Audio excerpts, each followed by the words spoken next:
আমরা দেখি ঈদের দিনে মেয়েরা ঈদগাহ আসতে পারেন না, কিন্তু বিনোদন আনন্দ দেখা সাক্ষাতের রগবত তো তাদের থাকে। বিকাল বেলায় সবাই রাস্তায় বেরিয়ে যান বেপরদা হয়ে। যদি রাসূল পাক সাল্লাল্লাহু আলাইহি ওয়াসাল্লাম যেটা বলেছেন, বোরকা না থাকলে পরের বোরকা চেয়ে নিয়ে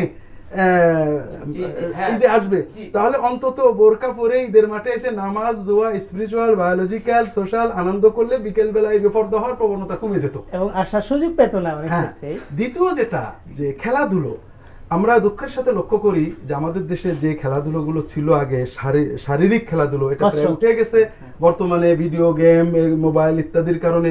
অথচ রাসূল পাক সাল্লাল্লাহু আলাইহি ওয়াসাল্লাম সাধারণভাবে শিশু কিশোরদেরকে শরীর চর্চামূলক খেলাধুলার উৎসাহ দিয়েছেন।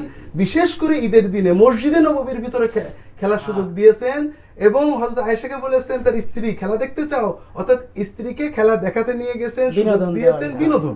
কেউ খেলবে, কেউ দেখবে। রাসূল পাক সাল্লাল্লাহু আলাইহি ওয়াসাল্লাম ঈদের দিনে শরীর চর্চামূলক খেলাধুলো করতে উৎসাহ দিয়েছেন। এটা রাসূল পাক সাল্লাল্লাহু আলাইহি ওয়াসাল্লামের মানে সুন্নত, যেটা আমাদের, যেটা যদি চালু করতে পারি তো এই দিনে যে অবৈধ অশ্লীল বিনোদন, অর্থাৎ সারা মাস রোজা রেখে অথবা কুরবানি দিয়ে একটা ভালো নামাজ আদায় করে বিকেল বেলা অশ্লীল বেহায়া কাজ করে গুনাহ অর্জন করাচ্ছে, বিনোদনও হবে, শরীর চর্চাও হবে, দেহের উপকার হবে, স্বাস্থ্যের উপকার হবে, সুন্নত পালন হবে, আল্লাহ খুশি হবেন, এটা সবচেয়ে ভালো হয়।